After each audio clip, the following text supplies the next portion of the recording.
아름다운 찬양 감사합니다. 오늘은 내 자신을 확증하라, 내 자신을 시험하라 같은 제목이 되겠습니다.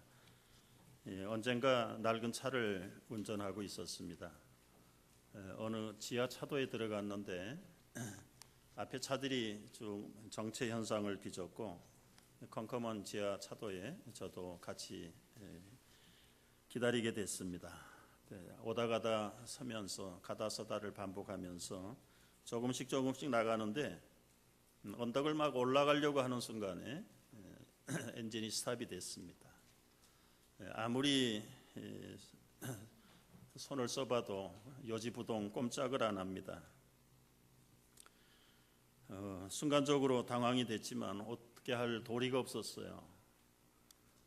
비상등을 켜놓고 문을 열고 밖에 나왔죠. 밖에서는 뒤에서는 빵빵거리고 헤드라이트를 켰다 껐다 야단을 합니다. 빨리 가라는 거죠.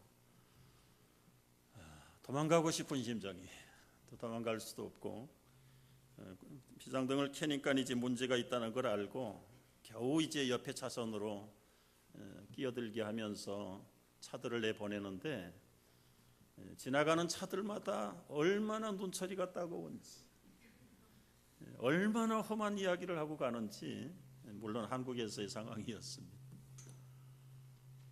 그때를 지금 생각하면 그 부끄러움을 다 잊어버리지 못했습니다. 고장의 원인을 보니까 분명히 깨솔린 게이지는 한 눈금이 남아있는데 탱크가 완전히 바닥난 겁니다. 얼마나 당황이 됐는지. 여러분, 우리의 신앙생활에도 이런 상황을 만날 때가 있지 않는가 생각이 들어요. 분명히 우리의 영적인 지표는 하나님의 자녀입니다, 성도입니다, 때로는 직분을 갖고 있는 사람이기도 합니다. 그런데 막상 고개 하나를 만나서 올라가려고 하는데 연료가 없어요. 차고 올라갈 파워가 죽어버린 거예요. 얼마나 당황스러운 경우일까요? 자동차를 관리하는 방법 두 가지가 있습니다. 여러분 어느 쪽에 속하는지 여러분이 스스로 한번 체크해보려 보세요. 한 사람은 꼭 차가 고장이 나고 고생한 다음에 고치는 사람이 있습니다. 근데 이제 어떤 사람은 사전에 점검을 해서 미리 바꿀 것들을 바꾸고 정비를 잘해서 그런 고생을 미연에 방지하는 사람이 있습니다. 여러분 어느 쪽입니까? 어느 쪽이라도 괜찮아요. 이건 진리 문제 아니에요. 그런데 문제는 남편과 아내의 자세가 틀리면 그때는 심각한 문제가 벌어지는 겁니다.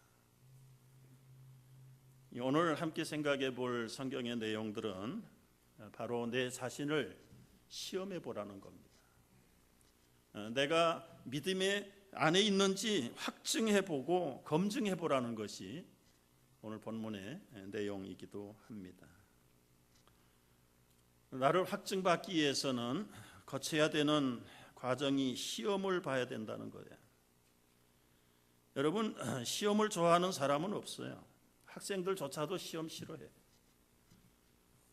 그런데 이 시험이 가져다 주는 유익이 무엇입니까? 자기 평가를 받지 못하면 업그레이드 할 수 없어요. 1학년이 2학년 될 수 없고 중학생이 고등학생 될 수가 없어요. 우리 신앙생활에도 원리는 같아요. 한동안 평안합니다. 모든 게 다 잘 됩니다. 그런데 잘 되는가 싶으면 꼭 고개 하나를 만나게 하시고 시험을 치르게 하시는 것이 우리 신앙생활의 원리입니다. 문제는 그 언덕을 차고 올라가는가, 그 시험을 패스하는가 못하는가, 그게 문제죠. 그래서 오늘 제가 여러분들 시험을 치르려고 그래요. 페이퍼는 안 나눠드리겠는데 시험을 보겠어요. 어떤 목사님처럼 저도 마음대로 목회하라고 그러면 한 30분 설교하고 한 10분씩 시험 쳐가지고 패스된 사람만 집에 가고 안 되면 다음 예배 재수시키고 그렇잖아요. 여러분 10년 동안 어리비리하게 믿는 것보다 1년이라도 좀 집중해서 확고하게 그렇게 나가는 게 오늘 우리에게 필요하다는 걸 말씀을 드려요. 그래서 지금 시험을 치르는데요. 오늘 시험 문제는 제목이에요. 내 믿음을 확증하라. 내가 믿음에 서 있는가? 그거 시험을 보는 거예요. 아브라함도 시험을 치렀습니다. 예수님도 시험을 통과했어요.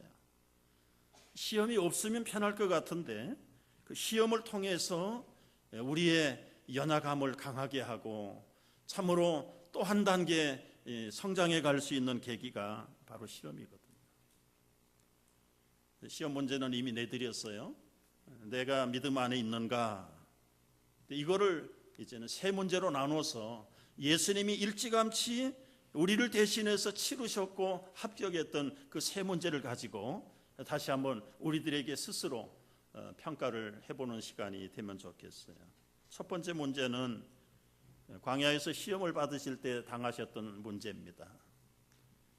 경제 문제에 합격하는 여러분 되시기를 바랍니다. 40일 금식하신 후에 예수님이 첫 번째 풀어야 됐던 숙제가 바로 이 줄이고 배가 고파서 허상이 보일 만큼 참 인간의 극한 상황 속에 있을 때에 치렀던 시험 문제가 떡의 문제였습니다. 이 경제 문제입니다. 물질에 관한 문제였습니다. 육신에 관한 문제입니다. 여러분, 한 끼 먹을 떡이 있으면 사람들은 행복해하지만 만족해하지는 않습니다. 그 다음에 먹어야 될 떡을 미리 갖다 놔야 되고 많이 싸놔야 되고 다른 사람보다 먼저 좋은 것을 가져와야 되는 것이 사람들의 본성입니다.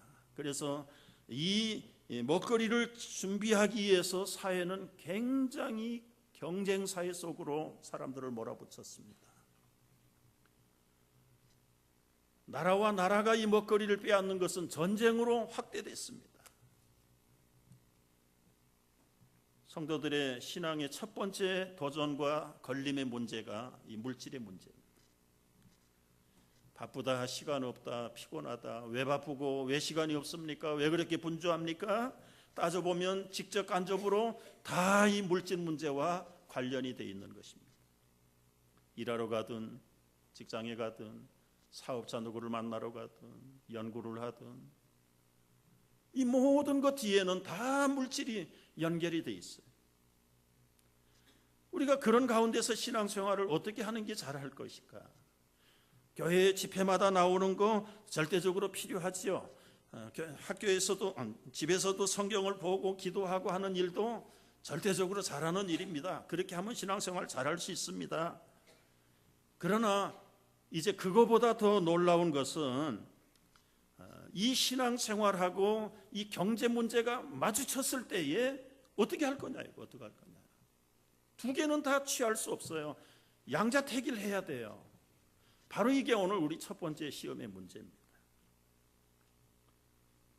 직장을 택할 것입니까? 신앙을 택할 것입니까? 사업을 택할 것입니까? 믿음을 택할 것입니까? 이게 우리가 매일 만나면서 치러야 될 시험 문제들이죠. 얼마나 살기가 어려운 세상인데요. 사람들은 무조건 기본적인 욕구에 끌려서 떡 문제 해결하는 게 우선으로 많이들 생각을 해요. 그러나 그렇게 되면 오늘 패스 못합니다. 어떤 상황 속에서도 40일을 굶주렸어도 예수님은 이 시험을 타협하지 않았어. 양보하지도 않았어. 그리고는 패스했어.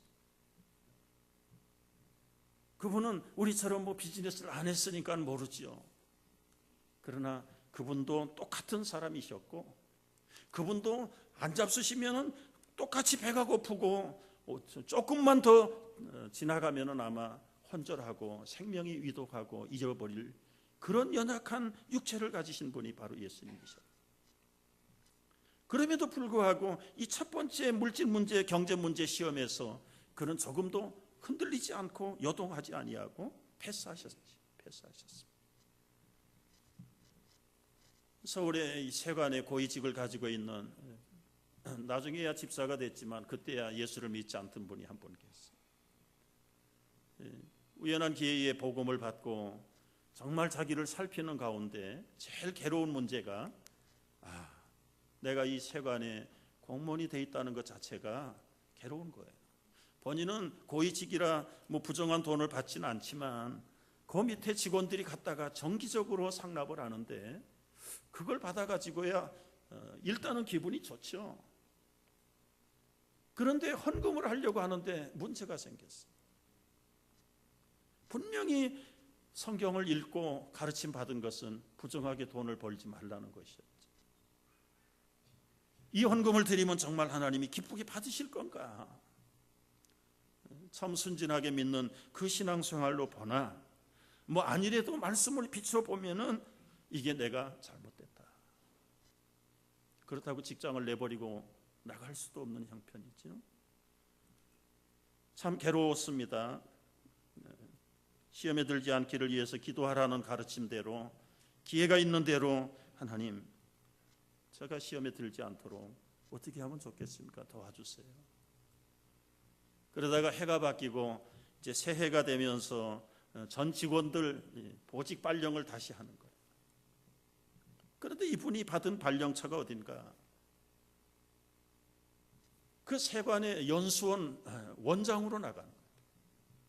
그 훈련은 원장은 저 산속에 조용한데 거기에다가 시설을 해놓고 그저 신입 공무원들이나 아니면은 프로그램에 짜여진 1년에 몇 차례의 훈련들만 시키고 연수만 시키면 되는 거예요. 평일날은 인적을 찾아보기가 어려운 그야말로 기도원 같이 조용한 곳에 발령을 받아서 자기 근무처를 옮겼어요. 하루 종일 찬송 부르고 성경을 봐도 얼마나 좋은지 할 일이 없어요. 저 자기 기도 응답이라고 생각을 하고 감사했어요.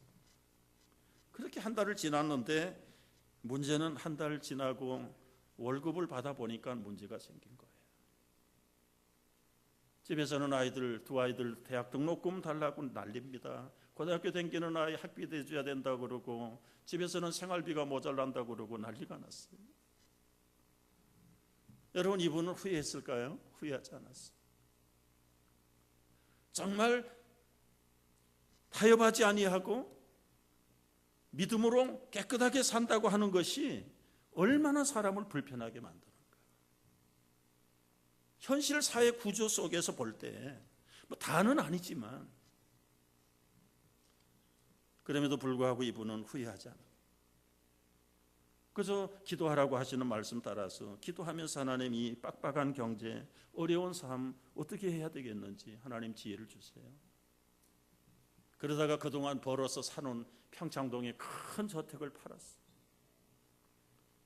그리고는 뭐 몇 번 이렇게 옮겨가긴 했지만 결과적으로는 저 강남의 변두리에다가 넓은 채소밭 있고 허름한 집 하나 사가지고 그저 모자라는 건 채소 가꾸면서 충당하고 큰 집 팔아서 남은 차액금 가지고 자녀들 다 교육비.